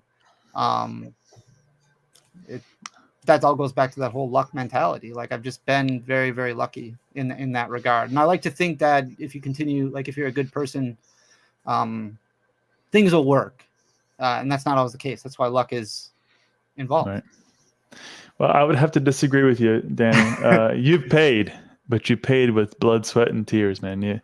And you've built that trust, and you can't buy that. You can advertise all you want. You can throw millions of dollars, but building that and then having the community communicate and disperse that was a lot of hard work.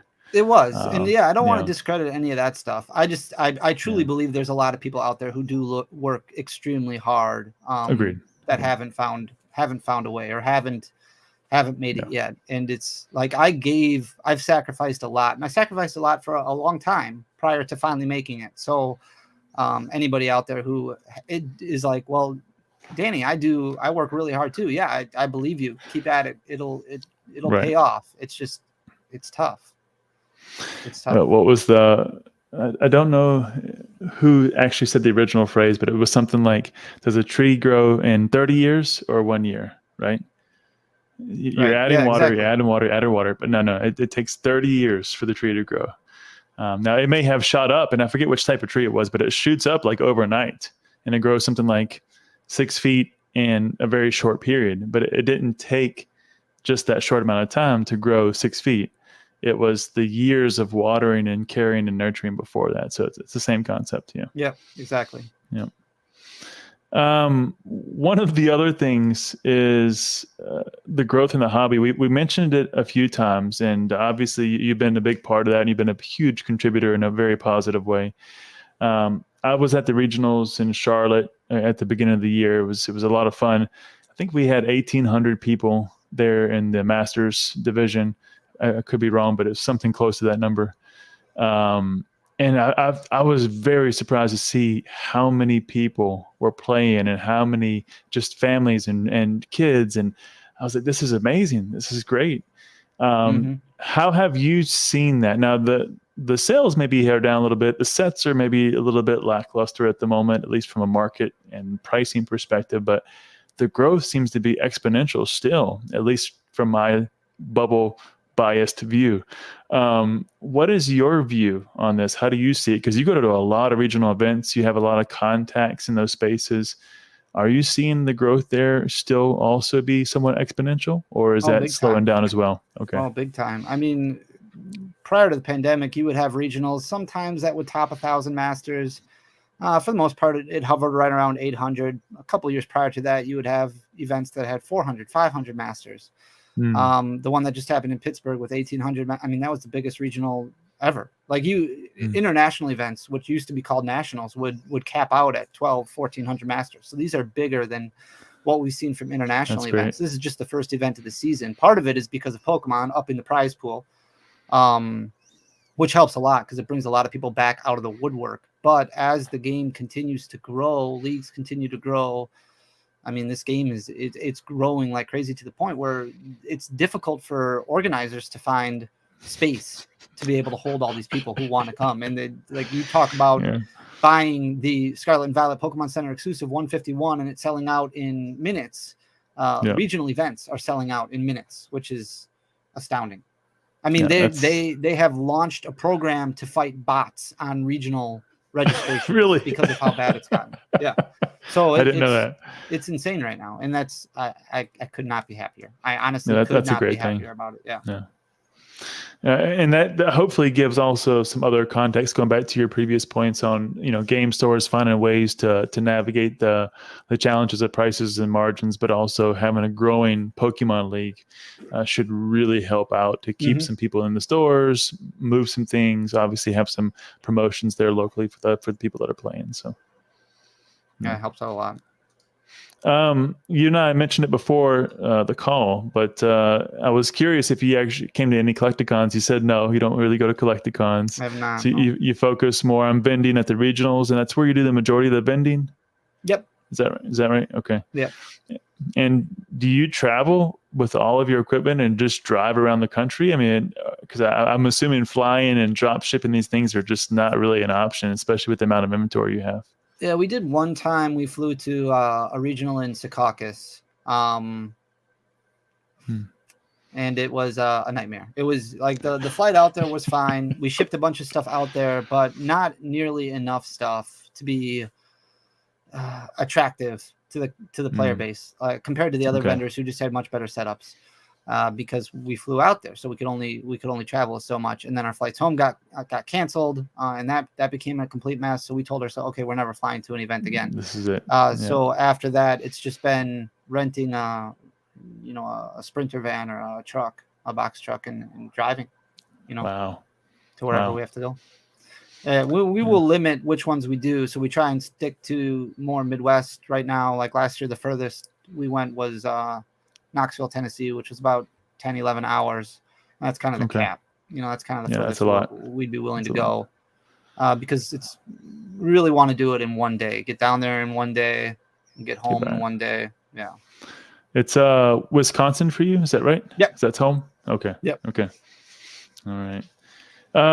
I think that takes us very well into the next kind of thought. And now I'm curious, so what's next for your business? What's the next big thing? Any sneaks you can drop on us here? I honestly don't know. Like, I'm always looking and trying to understand new things, and I do a lot of my best thinking like at night. My youngest daughter does not sleep well for some reason. So she'll wake up probably in an hour or so. And I'll try and like calm her down and everything. And for some reason, every single time, like, she just puts her foot right in my face. I never get it. But I'm such a pushover that if she's asleep and she's comfortable, I don't want to move it. Yeah, just let it stay there. There's a foot in my face, so I can't sleep. So that's when I do my best thinking. So that's like the foot in my face made me come up with the fanny pack idea. Really? So that's hilarious. I need a foot in the face moment. Yeah.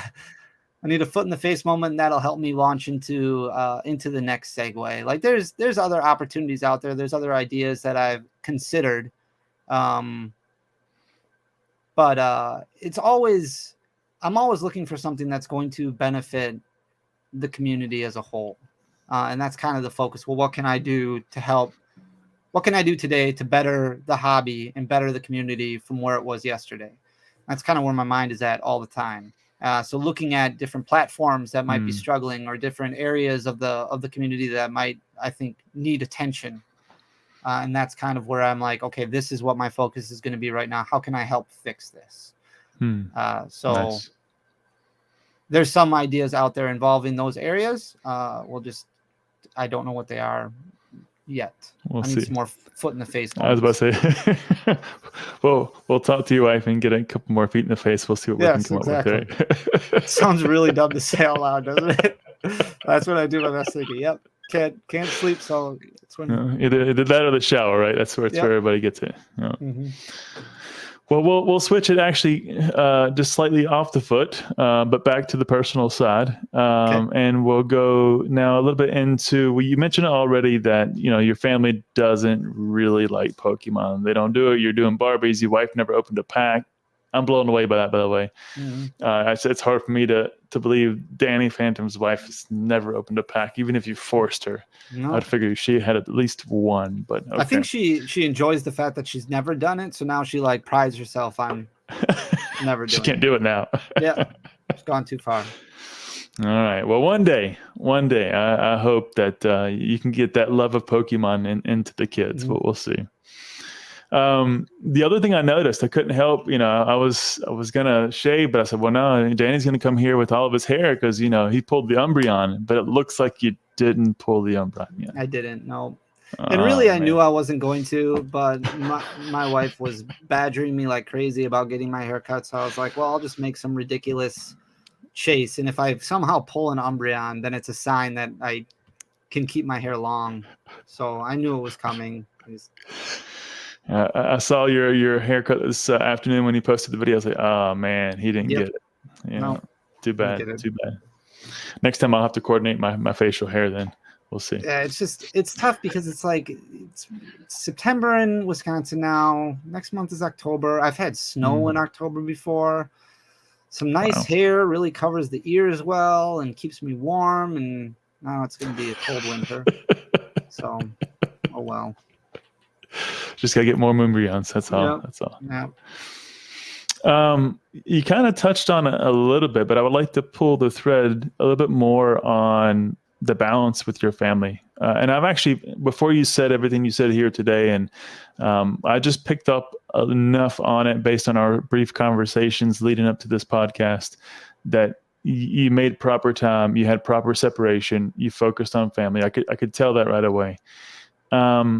How has that progressed? I mean, did you have that in day one? Obviously, it was you and your wife probably for a little while first, and then the kids came a little bit later. Did you have to continue to reformulate that? Because I think in the early days, you were hard in the grind. Back to your previous comments on working both jobs all night. Did this balance come a little bit later and you had to kind of tweak it over and over and over again? How did you reach this equilibrium? Life changed. I was very dedicated to work for a long time. I would work a lot of hours, and I never realized how important time was until I got sick. Like my health came in question, and it was a very, very scary period of time. And after things got a little bit better, I told myself that I wasn't going to take time for granted anymore, and I left work at 5 from that day on, and told myself I was not going to do it anymore. And I got lucky. Like I got lucky that I had a sign or something or whatever you want to call it, that epiphany, that this is a change that I needed to make, because there's more important things in life than money, than work, than myself. And that's what I've created. I've been a part of this wonderful family, and that's what's most important to me. That's the time I want to spend. That's how I want to spend my time, not at a job. So I put in my work. I did what was expected of me, and probably did a little bit more. And then after that happened, I told myself, yeah, I was not going to do it anymore. Yeah. I can share the same. And I think we all kind of go through that phase, especially as we're a little bit younger.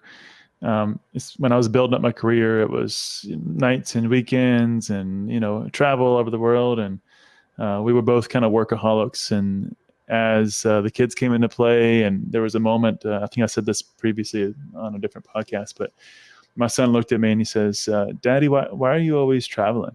Why are you never home to play? It was my older son. Yeah, he's 8 now.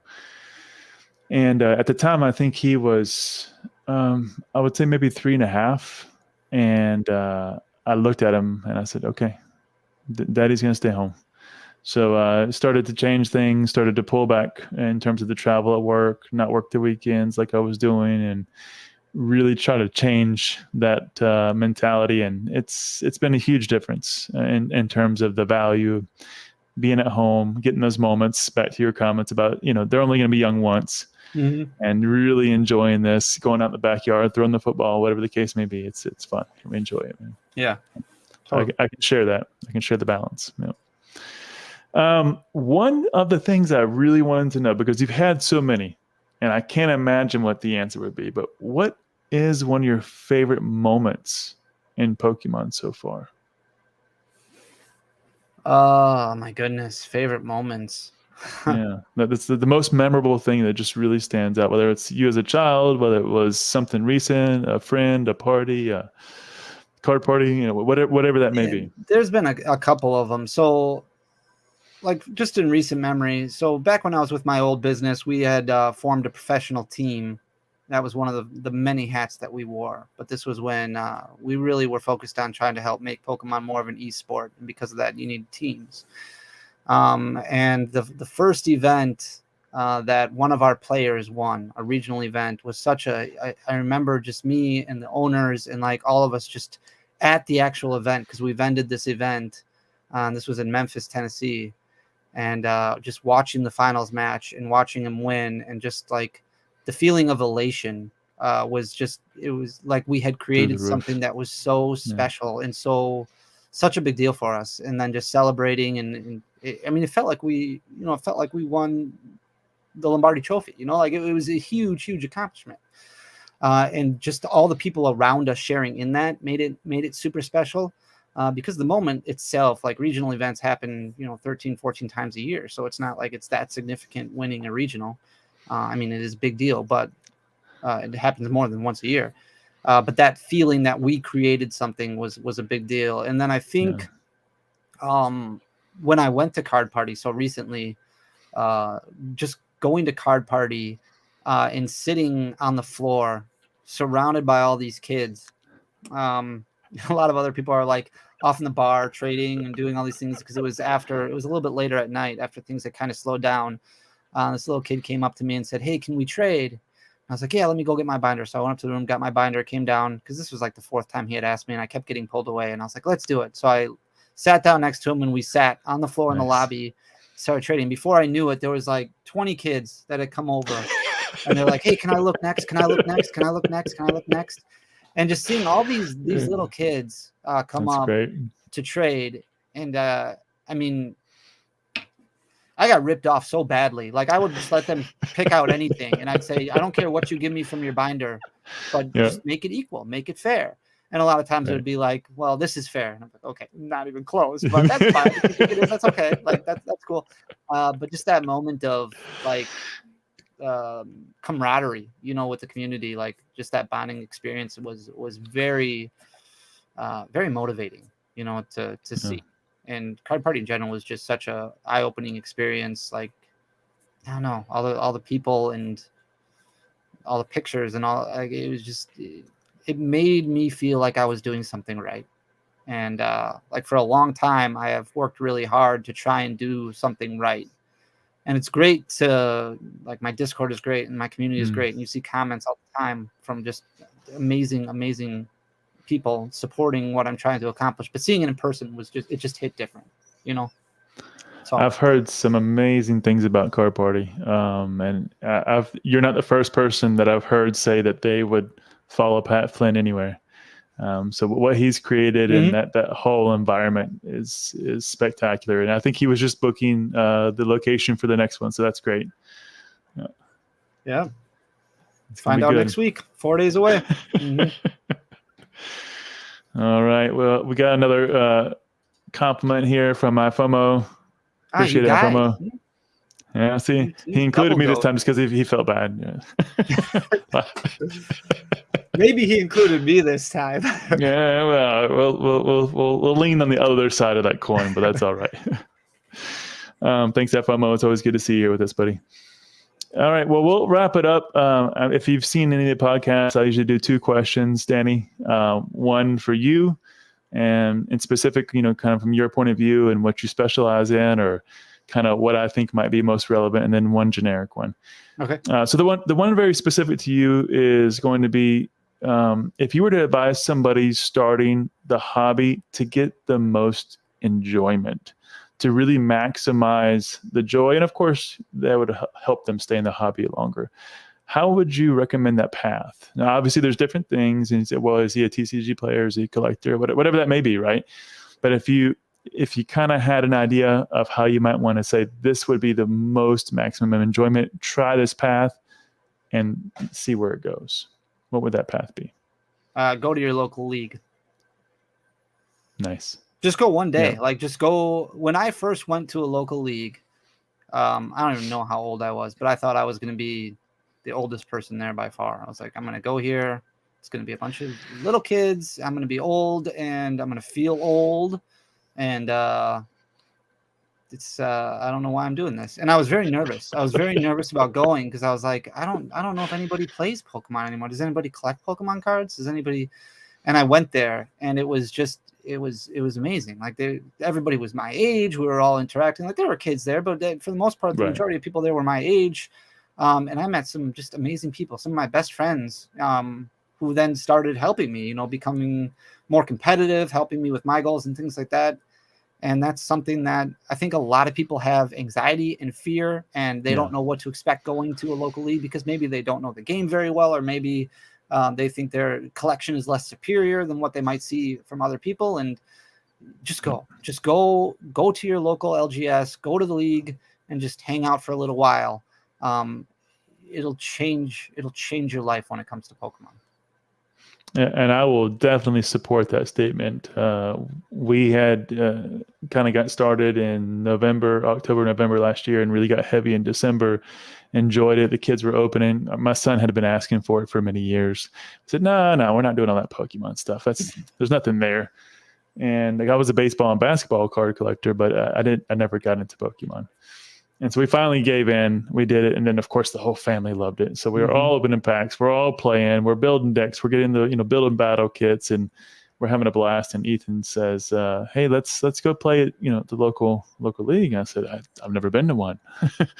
I'm not sure. Let me look on the website." So we look, and there was one close by, and we go, and we all go to play. We all played. My wife, my 2 kids, myself. That's great. And it was a life-changing experience. I would totally agree with you. We went there. It was a range of all different kinds of people. Super good, super helpful. I mean, they beat me pretty bad, but I expected that, right? I thought I was doing good when I was winning at home. But yeah, it can be humbling in that regard. Yeah. Yeah. You're like, wow. Okay, I knew nothing.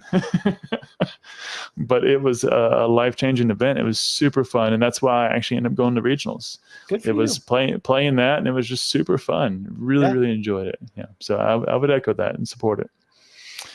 All right, so then we'll end it with this, Danny. As I often say, one day we will leave the hobby, hopefully gracefully and hopefully peacefully. But when we leave the hobby, what legacy do you hope to leave behind when you're gone?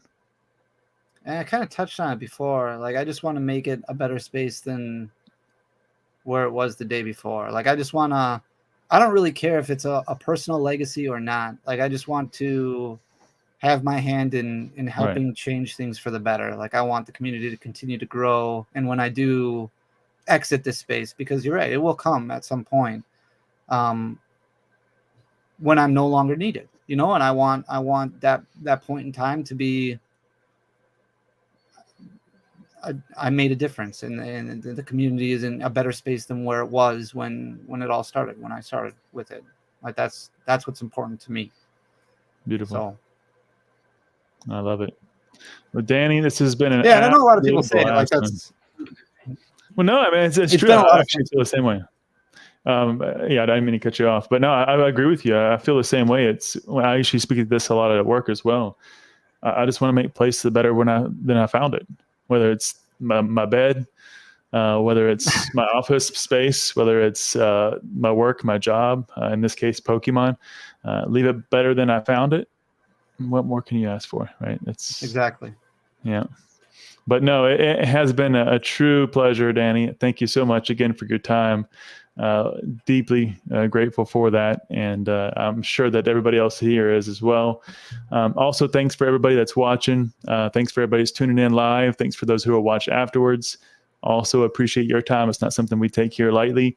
All of Danny's links and social medias and his shops are all linked in the description. So I'm sure you've checked them out before. If not, make sure you do so. And of course, we'll have more great guests coming up in the following weeks. So stay tuned, everybody, for some more podcasts. We're enjoying the conversations, sharing with the community, talking Pokemon, having a good time. So stay tuned, and we'll do many more to come. And only ask one thing, as I typically do at the end, is just make somebody smile. Just have a good day, make somebody smile, make somebody laugh, make their day a little bit better, and you'll feel better too. I promise you that. Thanks, everybody. Appreciate your time. Have a great night, everybody.